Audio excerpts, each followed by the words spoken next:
अथ सी साई चरित्र अध्याय 34 उदी की महिमा। डॉक्टर का भतीजा डॉक्टर पिल्ले, श्यामा की भयायु, ईरानी कन्या, हरदा के महानुभाव, बम्बई की महिला की प्रसव पीड़ा। इस अध्याय में भी उदी की ही महत्ता क्रमबद्ध है तथा उन घटनाओं का भी उल्लेख किया गया है जिनमें उसका उपयोग बहुत ही प्रभावकारी सिद्ध हुआ। डॉक्टर का भतीजा। नासिक जिले के मालेगांव में एक डॉक्टर रहते थे। उनका भतीजा एक असाध्य रोग ट्यूबरकुलर बोनर एब्सिस, एक प्रकार की तपेदिक से पीड़ित था। उन्होंने तथा उनके सभी डॉक्टर मित्रों ने समस्त उपचार किए, यहाँ तक कि उनकी शल्य चिकित्सा भी कराई, फिर भी बालक को कोई लाभ न हुआ। उसके कष्टों का परावार ना था। मित्र और संबंधियों ने बालक के माता पिता को दैविक उपचार करने के परामर्श देकर श्री साईं बाबा की शरण में जाने को कहा, जो अपनी दृष्टि मात्र से ही असाध्य रोग साध्य करने के लिए प्रसिद्ध है। अतः माता पिता बालक को साथ लेकर शिरडी आए। उन्होंने बाबा को साष्टांग प्रणाम कर श्री चरणों में बालक को डाल दिया और बड़ी नम्रता तथा आदर पूर्वक विनती की कि प्रभु हम लोगों पर दया करो। आपका संकट मोचन नाम सुनकर ही हम लोग यहाँ आए हैं। दया कर इस बालक की रक्षा कीजिए प्रभु, हमें तो केवल आपका ही भरोसा है। प्रार्थना सुनकर बाबा को दया आ गई और उन्होंने सांत्वना देकर कहा कि जो इस मस्जिद की सीढ़ी चढ़ता है उसे जीवन पर्यंत कोई दुख नहीं होता। चिंता न करो, यह उदी ले उस रोग ग्रसित स्थान पर लगाओ। ईश्वर पर विश्वास रखो, यह सप्ताह के अंत में ही पूर्ण स्वस्थ हो जाएगा। यह मस्जिद नहीं, यह तो द्वारकावती है, और जो इसकी सीढ़ी चढ़ेगा उसे स्वास्थ्य और सुख की प्राप्ति होगी तथा उसके कष्टों का अंत हो जाएगा। बालक को बाबा के सामने बिठलाया गया। वे उस रोगग्रस्त स्थान पर अपना हाथ फेरते हुए दयापूर्ण दृष्टि से बालक की ओर निहारने लगे।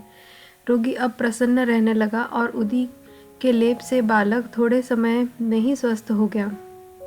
माता पिता अपने को बाबा का ऋणी और कृतज्ञ मानकर बालक को लेकर शिरडी से चले गए। यह लीला देखकर बालक के काका को, जो डॉक्टर थे, महान आश्चर्य हुआ तथा उन्हें भी बाबा के दर्शनों की तीव्र उत्कंठा हुई। इसी समय जब वे कार्यवश बम्बई जा रहे थे, तभी मालेगांव और मनमाड़ के निकट किसी ने बाबा के विरुद्ध उनके कान भर दिए। इस कारण वे शिरडी जाने का विचार त्याग कर सीधे मुंबई चले गए। वे अपनी शेष छुट्टियां अलीबाग में व्यतीत करना चाहते थे, परंतु बम्बई में उन्हें लगातार 3 रात्रियों तक एक ही ध्वनि सुनाई पड़ी कि क्या अब भी तुम मुझ पर अविश्वास कर रहे हो? तब डॉक्टर ने अपना विचार बदल कर शिरडी को प्रस्थान करने का निश्चय किया। बम्बई में उनके एक रोगी को सांसारिक ज्वर आ रहा था, जिसका तापक्रम कम होने का कोई लक्षण दिखाई न देने के कारण उन्हें ऐसा लग रहा था कि कहीं शिरडी की यात्रा स्थगित न करनी पड़े। उन्होंने अपने मन ही मन एक परीक्षा करने का विचार किया कि यदि रोगी आज अच्छा हो जाए तो कल ही मैं शिरडी के लिए प्रस्थान कर दूंगा। आश्चर्य है कि जिस समय उन्होंने यह निश्चय किया, ठीक उसी समय से ज्वर में उतार होने लगा और ताप क्रमशः साधारण स्थिति पर पहुंच गया। जब वे अपनी निश्चय अनुसार शिरडी पहुंचे और बाबा का दर्शन करके उन्हें प्रणाम किया, तब बाबा ने उन्हें कुछ ऐसे अनुभव दिए कि वे सदा के लिए उनके भक्त हो गए। डॉक्टर वहाँ 4 दिन ठहरे और उदी तथा आशीर्वाद प्राप्त कर घर वापस आ गए। एक पखवाड़े में ही पदोन्नति पाकर उनका स्थानांतरण बीजापुर को हो गया। भतीजे की रोग मुक्तता ने उन्हें बाबा के दर्शनों का सौभाग्य दिया तथा शिरडी की यात्रा ने उन्हें श्री साई के चरणों में प्रगाढ़ प्रीति उत्पन्न कर दी। डॉक्टर पिल्ले बाबा के एक निष्ठ भक्त थे। इसी कारण वे उन पर अधिक स्नेह रखते थे और उन्हें सदा भाव कहकर पुकारते तथा हर समय उनसे वार्तालाप करके प्रत्येक विषय में परामर्श भी लिया करते थे। उनकी सदैव यही इच्छा रहती थी कि वे बाबा के समीप ही बने रहें। एक बार डॉक्टर पिल्ले को नासूर हो गया। वे काका साहेब दीक्षित से बोले कि मुझे असह्य पीड़ा हो रही है और अब मैं इस जीवन से मृत्यु को अधिक श्रेष्ठकर समझता हूँ। मुझे ज्ञात है कि इसका मुख्य कारण मेरे पूर्व जन्मों के कर्म ही हैं। जाकर बाबा से कहो कि वे मेरी यह पीड़ा अब दूर करें। मैं अपने पिछले जन्म के कर्मों को अगले 10 जन्मों में भोगने को तैयार हूँ। तब काका दीक्षित ने बाबा के पास जाकर उनकी प्रार्थना सुनाई। साईं तो दया के अवतार ही हैं। वे अपने भक्त के कष्ट कैसे देख सकते हैं। उनकी प्रार्थना सुनकर उन्हें भी दया आ गई और उन्होंने दीक्षित से कहा कि पिल्ले से जाकर कहो कि घबराने की ऐसी कोई बात नहीं। कर्मों का फल 10 जन्मों में क्यों भुगतना पड़ेगा। केवल 10 दिनों में ही जन्मों के कर्म फल समाप्त हो जाएंगे। मैं तो यहाँ तुम्हें धार्मिक और आध्यात्मिक कल्याण देने के लिए ही बैठा हूँ। प्राण त्यागने की इच्छा कदापि न करना चाहिए। जाओ किसी की पीठ पर लादकर उन्हें यहाँ ले आओ। मैं सदा के लिए उनके कष्टों को से छुटकारा कर दूंगा। तब उसी स्थिति में पिल्ले को वहाँ लाया गया। बाबा ने उन्हें अपने दाहिनी और उनके सिरहाने अपनी गादी देकर सुख से लिटाकर कहा कि इसकी मुख्य औषधि तो यह है कि पिछले जन्मों के कर्मफल को अवश्य ही भोग लेना चाहिए ताकि उनसे सदैव के लिए छुटकारा हो जाए। हमारे कर्म ही सुख दुख के कारण होते हैं, इसलिए जैसे भी परिस्थिति आए उसी में संतोष करना चाहिए। अल्लाह ही सबको फल देने वाला है और वही सबका रक्षण करता है। ऐसा विचार कर सदैव उनका ही स्मरण करो। वे ही तुम्हारी चिंता दूर करेंगे। तन मन धन और वचन द्वारा उनकी अनन्य शरण में जाओ, फिर देखो कि वे क्या करते हैं। डॉक्टर पिल्ले ने कहा कि नाना साहेब ने मेरे पैर में एक पट्टी बांधी है, परंतु मुझे उससे कोई लाभ नहीं पहुंचा। नाना तो मूर्ख है। बाबा ने कहा, वह पट्टी हटाओ, नहीं तो मर जाओगे। थोड़ी देर में ही एक कौवा आएगा और वह अपनी चोंच इसमें मारेगा, तभी तुम शीघ्र अच्छे हो जाओगे।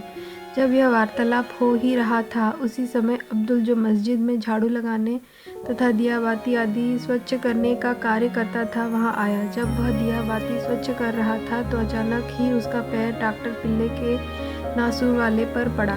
पैर तो सूजा हुआ था ही, और फिर अब्दुल के पैर से दबा तो उसमें से नासूर के साथ कीड़े बाहर निकल पड़े।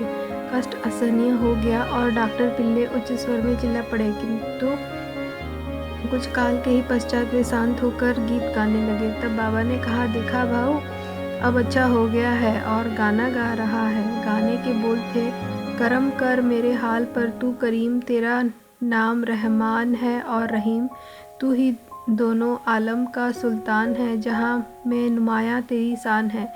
फना होने वाला है सब कारोबार, रहे नूर तेरा सदा आश्कार, तू आशिक का हरदम मददगार है। फिर डॉक्टर पिल्ले ने पूछा कि वह कौवा कब आएगा और चोंच मारेगा। बाबा ने कहा, अरे क्या तुमने कौवे को नहीं देखा? अब वह नहीं आएगा। अब्दुल, जिसने तुम्हारा पैर दबाया, वही कौवा था। उसने चोंच मारकर नासूर को हटा दिया। अब वह पुनः क्यों आएगा? अब जाकर वाड़े में विश्राम करो, तुम शीघ्र ही स्वस्थ हो जाओगे। उदी लगाने और पानी के संग पीने से बिना किसी औषधि या चिकित्सा के वे 10 दिन में ही निरोग हो गए, जैसा कि बाबा ने उनसे कहा था। श्यामा के छोटे भाई की पत्नी भयायु सावली विहीर के समीप सामा के छोटे भाई बापाजी रहते थे। एक बार उनकी पत्नी को गिल्टियाँ वाला प्लेग हो गया।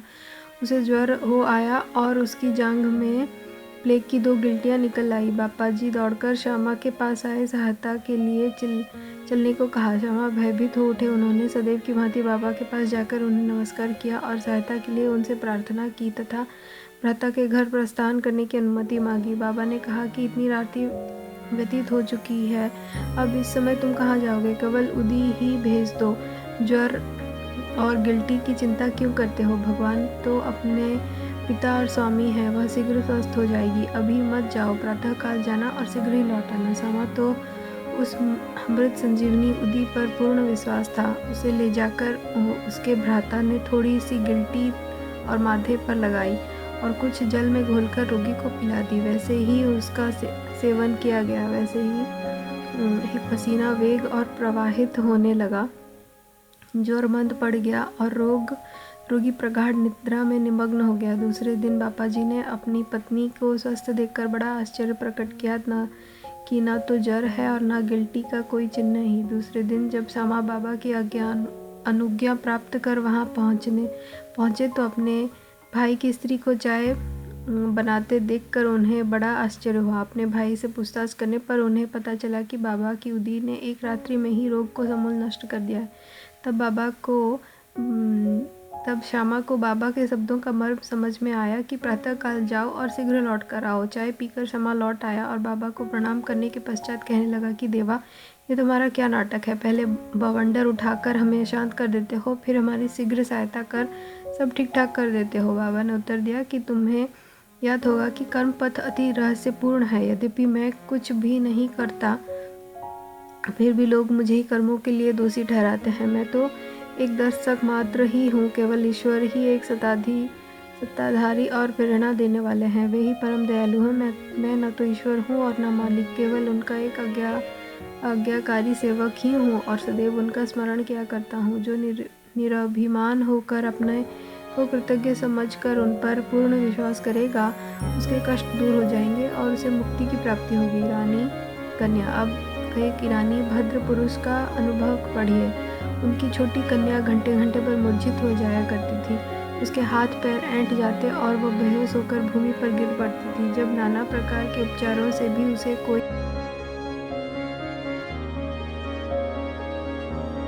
लाभ न हुआ, तब कुछ लोगों ने उस रानी से बाबा की उदी की बहुत प्रशंसा की और कहा कि वे विलोपाला बम्बई में काका साहेब दीक्षित के पास से ही प्राप्त हो सकती है। तब ईरानी महाशय ने वहाँ से उदी लाकर जल में घोलकर अपनी बेटी को पिलाया। प्रारंभ में जो दौरे 1 घंटे के अंतर में आया करते थे, बाद में वे 7 घंटे के अंतर में आए और कुछ दिनों के पश्चात तो वे पूर्ण स्वस्थ हो गई।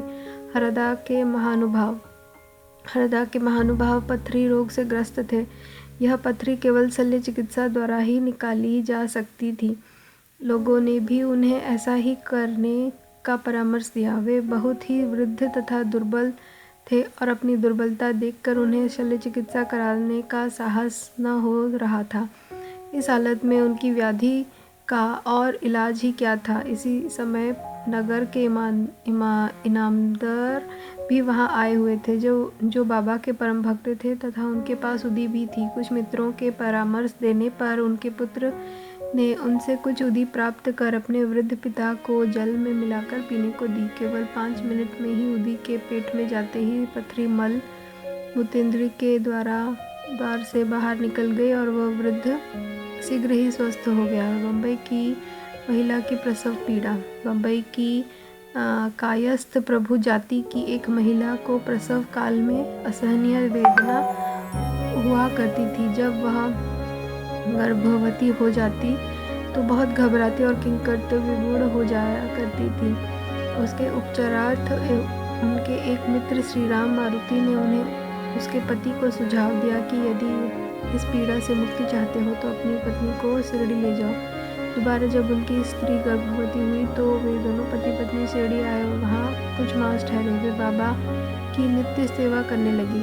उन्हें बाबा के सत्संग का भी बहुत कुछ लाभ हुआ। कुछ दिनों के पश्चात जब प्रसव काल समीप आया, तब सदैव की भांति गर्भाशय के द्वार में रुकावट के साथ अधिक वेदना होने लगी। उनकी समझ में नहीं आता था कि अब क्या करना चाहिए। थोड़ी ही देर में एक पड़ोसिन आई और उसने मन ही मन बाबा से सहायता की प्रार्थना कर जल में उदी मिला उसे पीने को दी। तब केवल 5 मिनट में ही बिना किसी कष्ट के प्रसव हो गया। बालक तो अपने भाग्यानुसार ही उत्पन्न हुआ, परंतु उसकी माँ की पीड़ा और कष्ट सदा के लिए दूर हो गए।